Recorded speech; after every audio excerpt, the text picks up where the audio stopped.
my first question I want to ask you, are you crazy? Yeah, no, it's interesting. A lot of friends, especially being an entrepreneur, and a lot of friends are like, the other question to ask is, are you serious? I never thought actually, I've been an educator for those who don't know me for the last 15 years. My passion is education and transforming our outdated 19th century education and bringing it into the 21st century.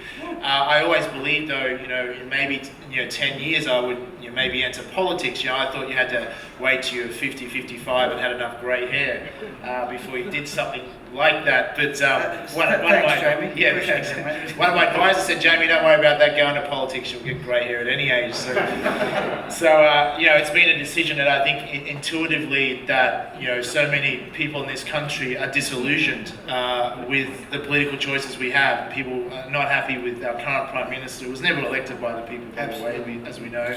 And they're not overly excited about the alternate choice. So a lot of people certainly not. Certainly not. So a lot of people are certainly disillusioned. And my intuition was, I don't think we can afford to wait 10 years. If we, Australians, we are guilty of whinging at times, and we're not happy with our choices. But we've got to say, if we're not prepared to do something about it, we don't really have the right to whinge. And I thought, I think we have a moral obligation. If we have the freedom to live in such a great country, we really have to contribute and give back. So we decided only a month ago to commit, and we were serious. That a lot of entrepreneurs don't want to go into politics in this country, which is a challenge to do that. And it is a serious commitment.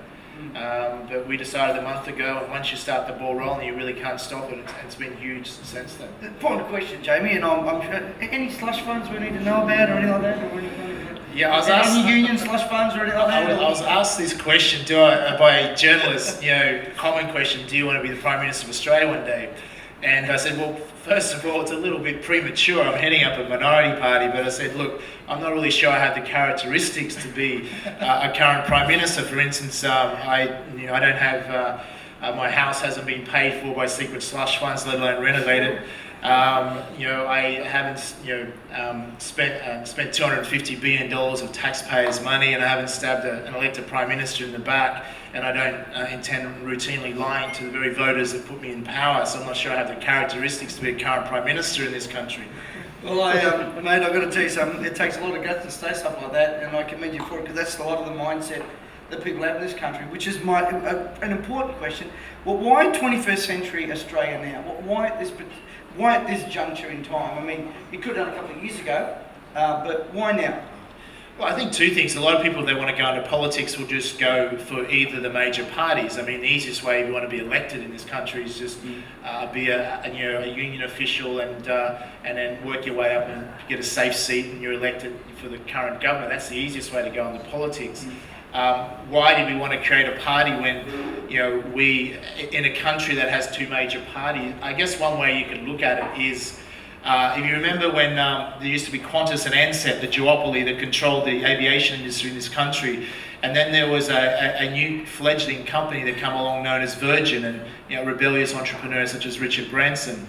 And he, whether timing was used good fortune or luck, Virgin started a few months before September 2000, in September 2001, I think, and Ansett crashed, disappeared within months later, and Virgin become the second major airline company. And if we relate that analogy to politics, I see a particular party that's in power right now that is crashing and burning without any help from anyone else. They're doing it on their own accord.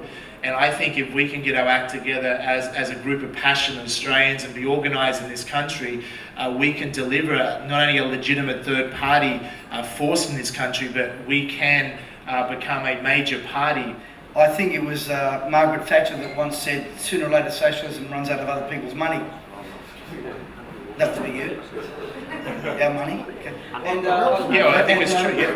And I mean, you pick up the paper every day, and there isn't anything that's sacred to Australians right now that hasn't been almost, touched or tainted. I mean, from sport to, superannuation, and now the guilt trip we get. I mean, this is a controversial question, but this morning, front page of the paper, Disability Trust, which was a promised policy. Yes. However, now because there is no money in the bank, we have to feel guilty for our contribution. What's your response to stuff like that? Well, I think a lot of Australians are fed up. I mean, you don't have to be a financial genius to understand that this current government can't spell the word fiscal responsibility. We shouldn't be surprised by that. They have it in their DNA. I mean, as we know, it's easy to spend other people's money.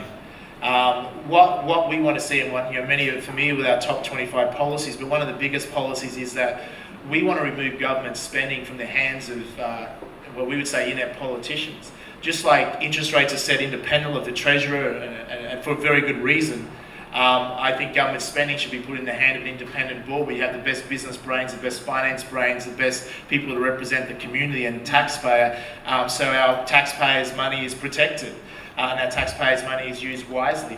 It's easy to make promises to buy votes. It's easy to use class warfare and politics of envy as the lowest desperate bid to try at the last minute to get Australians to fight against each other to buy votes. When the best way to buy votes is to speak the truth. Australians just want to hear the truth and hear people say it how it is. And I think if enough people get out there and say that, we'll get the message out there. I mean, I'm sure I've asked everyone here in this room, do we believe that any level of government in this country perhaps wastes $1 or $2? And we know they waste billions. So to fix the country is not overly complex. And it's quite simple, and it's just getting back on track and common sense principles. Now, you had a slip of the tongue there, so I'm going to capture on that one. You said about buying boats. Controversial subject. I'm an immigrant son. My dad came here legally. Yep. Built up a great fortune for himself. What's your thoughts on that whole concept? Yeah, I mean, obviously people get concerned about all the boat people arriving, and there's been a lot more illegal immigrants. It's skyrocketed since. I'm a legal one, by the way. Yeah, since this government's come into power, obviously that's become a bigger issue. It wasn't such an issue because it was under control before. I mean, we've got to look at it two ways. I mean, we're all really boat people. If we think about it, we all come to this country, or our ancestors did at some point. And this country does need skilled immigrants, so we need to be a little bit more fair about it. But we have some innovative policies. One of those policies is to, if we're going to invent new taxes, the only new taxes we should create is taxes that don't tax Australian taxpayers. That you can create revenue for this country that it needs. For instance, there's 200,000 immigrants that come to Australia every year. Many of these people, because we have such a wonderful country, many people are happy to pay a visa tax or visa fee to be able to migrate to Australia. And we can select the cream of the crop from the world that people want to come here and add value to this country. We can raise, in one of our policies, $15 billion per annum plus just by having a visa fee where people pay for the right to come to Australia. They can't afford it up front. They can pay it over 3 or 5 years like a HEX type payback system through the tax system. But part of that policy also is these people smugglers are charging innocent people $10,000 to $50,000 to get on a rickety boat to risk their lives with a false promise to come to Australia. Australia could charge a visa fee and give people the opportunity to remove the incentive for people smugglers. It won't solve the whole problem, but if we can remove the financial incentive, it will contribute to a solution that currently there is no solution that's been proposed by the current government that's effective. Jamie, you've chosen a great task, I think a phenomenal task, the seat of New England with the current, let's just say Mr. Windsor, one of the most popular people in Australia at the moment, and running against Barnaby Joyce. How do you think it'll go? Yeah, for those who don't know, I'm a farm boy, grew up in northern New South Wales. I've lived most of my life in the seat of New England. I moved to Sydney actually when I was about 21. So your seat of New England is Tamworth, Armidale, Glenelg, goes right up to the Queensland border. It's always been quite a historic seat and it gets a lot of media attention. I chose to run there because obviously it's where I'm from, it's where my family is. I've heavily invested in the farms. I believe in rural Australia. I believe, with the Asian food crisis coming, that regional Australia can really prosper. And I obviously want to contribute back to my local electorate. The other reason I decided to run there was because in 2010, I'm sure everyone in this room will remember, I was overseas at the time when the election was on. Then I heard it was a hung parliament. And I thought, surely Tony Windsor, only 8% of New England voters voted for the Labor Party. So I'm not sure how Tony Windsor in 2010, after the last election, had a difficult decision to make. He should have made the right decision by the very people who just re-elected him to power, and that was 92% of people did not support Labor, yet he made a decision to put Gillard into power. Which has turned out to be one of the most inept governments and prime ministers since I've been alive. I can't speak before 1972.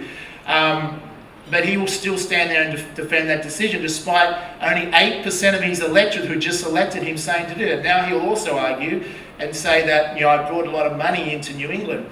I don't buy that story either. I think voters should, because New England would have got all that money with either party that was put into power. So I can't see how he can claim credit for that. If we give him a free pass on putting Gillard into power, him and Oakeshott, which they didn't have to, let's then judge him now, 3 years later. Is he willing to still defend this current government's run up $250 billion in debt, squandered the greatest commodity boom in the history of this country, and put us back, which is going to take at least 5 or 6 years to repair the damage? He's responsible for that, because so that's one of the reasons we're running New England, to ensure that he's not re-elected. Barnaby Joyce, I think Barnaby Joyce is one of the few good politicians in this country. He's very passionate. And he says it how it is, and I have no issues with Barnaby Joyce, and I look forward to the contest. I was in New England last week, and I can tell you, people coming up on the street, they're not happy with Tony Windsor, and I think he's in trouble. I think without preferences, he won't win. I've been asked continually by the media, where will we preference? I said that's open for discussion, but I can tell you very clearly, the preferences will not go to Tony Windsor, and they will not go to Labor. So I can't see how he can be re-elected, and I'm very passionate about the seat of New England. Well, I'm sure you've got everyone in this room, so well wishes for you and your run, mate. Thanks. Agree with that? Yeah. A couple of things that hit the press lately. I caught a cab, I live in Sydney, but I caught a cab from, to the airport where I was in Melbourne today, and the driver said to me, he goes, "What are you doing?" I told him I was coming at night. He goes, "Okay, so let me ask you the difference." He goes, "What's the difference between Jamie McIntyre and Clive Palmer?" And I said, "About 50 kgs, actually." A couple of zeros as well, I think. But Clive's running. What's your thoughts on that? I mean, you got to look in this country. Part of the problem is we, out of 226 MPs, lower house and upper house in this country, only 33 of them have entrepreneurial or executive board level management experience. That's part of the problem we have in Australia. We have people, career politicians, who are not out in the real world, not creating jobs, not working and paying their own bills, etc. So they don't have real life experience. How can people that can't budget their own, look after their own personal budget, be in charge, such as Wayne Swan, the world's greatest treasurer, if you just ask him? How can these people manage our economy? I think it's ludicrous. So Clive Palmer is an entrepreneur. Great. I think if Clive is actually serious about following through on what he's doing, I think that will be good for the country. I just hope he's not doing a Donald Trump type thing. Donald, every presidential campaign comes out and says he's going to be a presidential nominee, and then of course as it gets closer, he decides he's not going to run. I think that would be making a mockery of voters, but so I hope Clive is genuine and he's going to follow through, and he's going to run and follow through in the seat of Fairfax, and I think he can add a lot to the debate in this country, and so I think that's great. One of the probably most controversial issues, and divides the room even at a dinner party, gay marriage. Yeah, it's quite topical at the moment. I've got to understand here, I'm running in the seat of New England. The seat of New England is a very conservative seat, country rural Australia. But it is a topical thing. Here's our viewpoint, from 20th century Australia, is one of the major things we want to change in transforming our political system, because I'm not going to politics just to be a politician or just to get a political party into power, because that is not enough. I mean, we need to do, we're a movement, we're about transforming the political system. To do that, we need to put the power back in the hands of voters. Therefore, voters should be able to vote direct online with technology that's available now from America, direct online for major policy in this country. So voters are in charge, not inept politicians making all the decisions. Sure, the minor policies, let the politicians take care of the minor policies. Major ones, we as voters should have the say. So a simple thing on gay marriage, it should be put out to the electorate, go online at a certain time and vote and have your say. whether you're for or against it, we live in a democracy, let the majority rule. I think that's the fairest way to deal with these things. We could almost do like Australian Idol and charge them for every SMS an answer, and we could wipe out the national debt through that. Well, we do need to fix some deficit problems. So. Jamie, you're a very, very popular guy. Got an amazing following with people. You've affected the lives of thousands of people. What's the general reaction been out there in the public while you've been on tour towards your launch of the campaign and the 21st Century Party? I mean, obviously, when we first launched, we didn't know, how well this would go, and but it's been far more positive than we imagined. We're far more confident and far more certain now than we were when we announced at the beginning of April. The feedback has been phenomenal. Social media is spreading. There's more and more people finding out about what we do. We've had a good run in the media so far, particularly every day on the radio and newspapers. So it is spreading. We need to get a lot more national media coverage, and that's why we're starting to do these launches and spread the word. But the feedback has been phenomenal from all walks of life. We're not running a party on a single issue. I think that's a complete waste of time, single issue parties, because when the issue disappears, the party disappears. We have a broad range of policies, and we are looking to, we want to represent in this country, obviously workers. I think, we want to be a party that represents workers, and to represent workers in this country, you have to be a party that looks after small to medium business. Because common sense, and people in this room would know this, common sense dictates if small to medium businesses can make a profit, they can employ people and create jobs. If small to medium businesses are making profit, that can lead to long-term sustained pay rises. So any party that is actually truly representing the interests of Australian workers has to be pro small to medium business, true? But this current party attacks business community, detests business community, attacks our very wealth creators in this country. It's absolutely appalling, and they expect to represent workers. They sell a lie to the Australian workers. Then they think, there's a saying that Warren Buffett, says, don't be caught naked when the tide goes out. And unfortunately, this country is going to be caught naked if these greedy unions, many of them are corrupt, keep pushing unsustainable pay rises, keep raping and pillaging the industries and the golden gooses. They may get some short-term pay rises, but all that's going to happen is the jobs are going to be outsourced overseas. They may get a pay rise for one union member, but their other union member friend is going to be without a job, and I'm not sure that's healthy for a long-term economy. We need to look after small to medium businesses because they create jobs. A government has never created a job in this history of this country. And to add a statistic to that, if you're not familiar, since 2008 there's been 279,000 private sector jobs created in this country. Since 2008, this government has created 406,000 government jobs. The increase of private sector jobs has been 20%. Government jobs has grown by a massive 60%. If you work that out, about 270,000 government employees that have been added that have not been needed in the last 5 years alone. You can work that out. That's $27 billion per annum that's going in wastage that could go into improving this country. So can we fund our policies?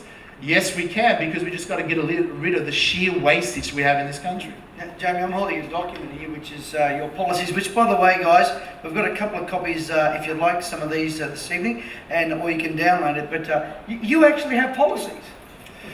So, well, wait, this is a phenomenon. Some of the media is like, you actually have a policy. Well, we are actually serious about doing and wait, but you've done, and you've actually written them down so people can hold you to account. What's up with that? Yeah, we're not even in government yet, and we have policies, so that's a change. So. And they're written. They're written, they're there, and they're available. So these were released a week ago to the media and to our party members, and it's available at our website, 21stcenturyaustralia.com.au. But just on that, we're just about to release our regional Australia policy and for the seat of New England as well. So we have a 50-page document being released shortly. So it's not, and we'll release a lot more detail because people want to see what can be done. Policies are important, but I think also values and passion and what you stand for is also equally important, and the ability to actually deliver. You've got a great passion for regional Australia, and obviously a great passion for Australia as a whole. Are you intending to run candidates right across the country in the Senate? Yeah, it's a good question. I mean, obviously every startup party is going to run seats in every 150 lower house seats across Australia.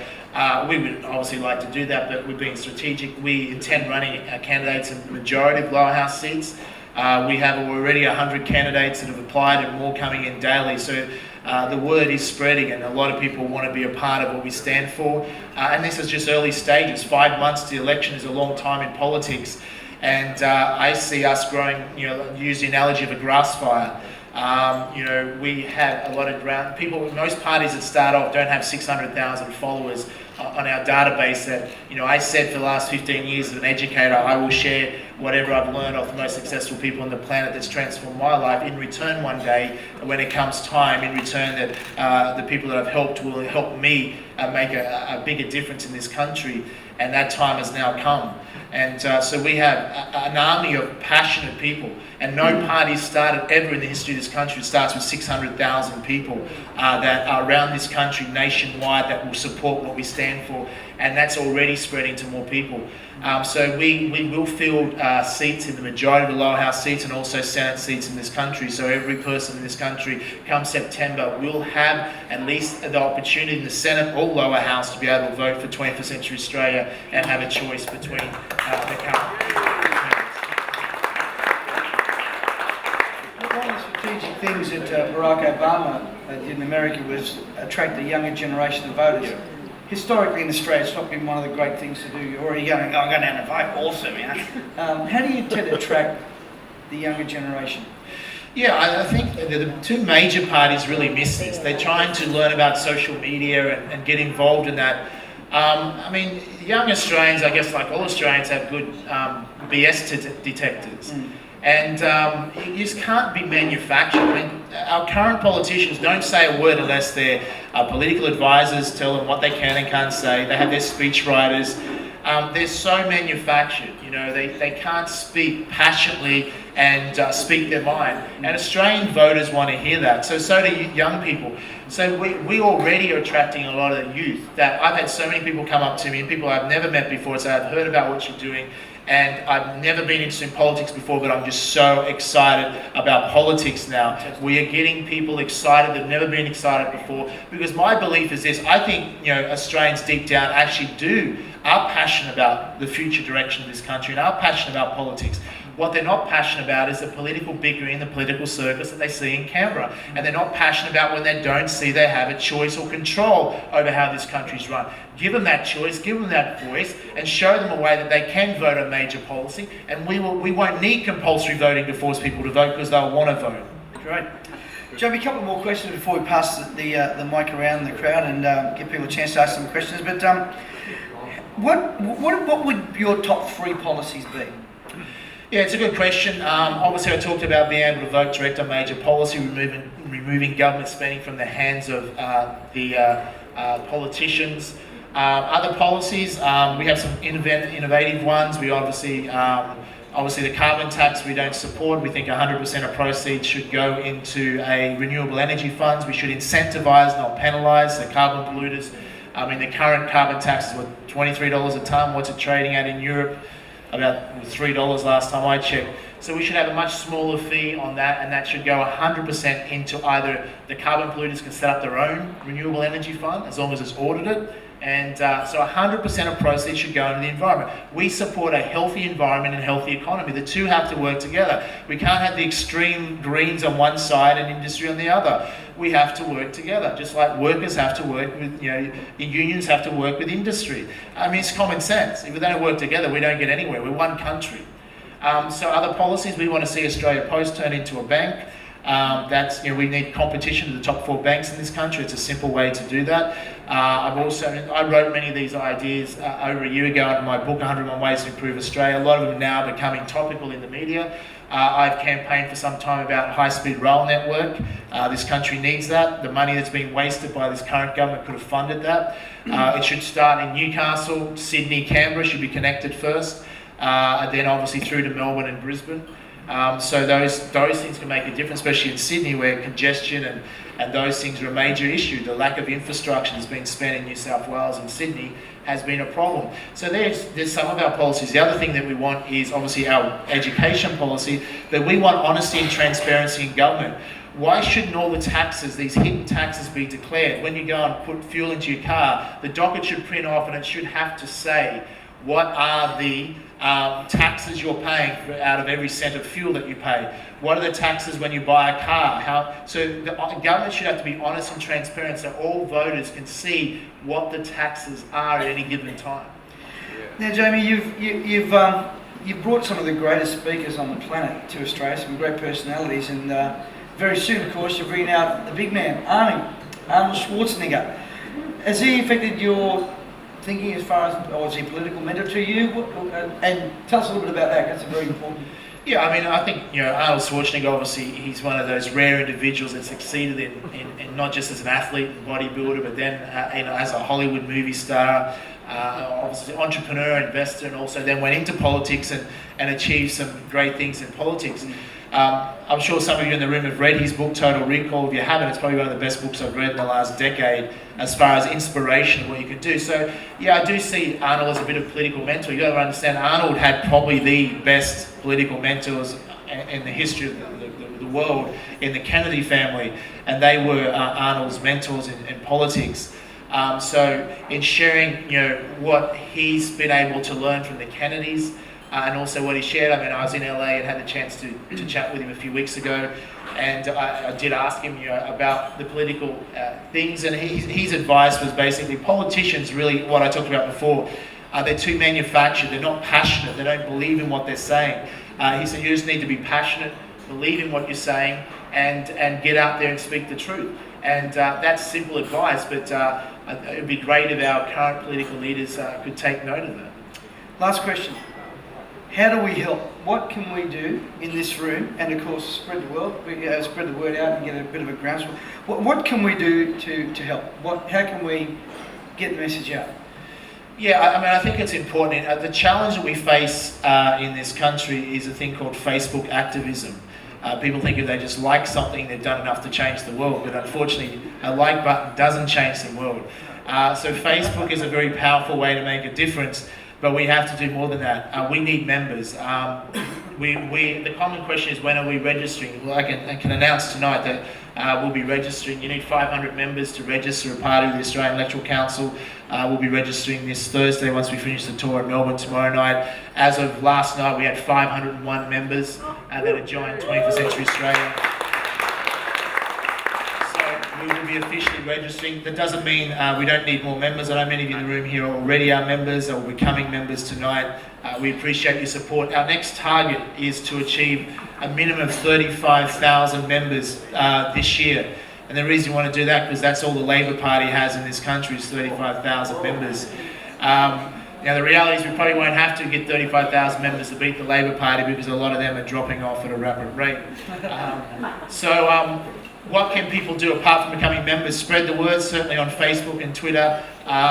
You would have these cards as well tonight to become a member, but also donations. A political party and a campaign nationwide is expensive to run, and I'm certainly funding a lot of it, but we need to share that workload.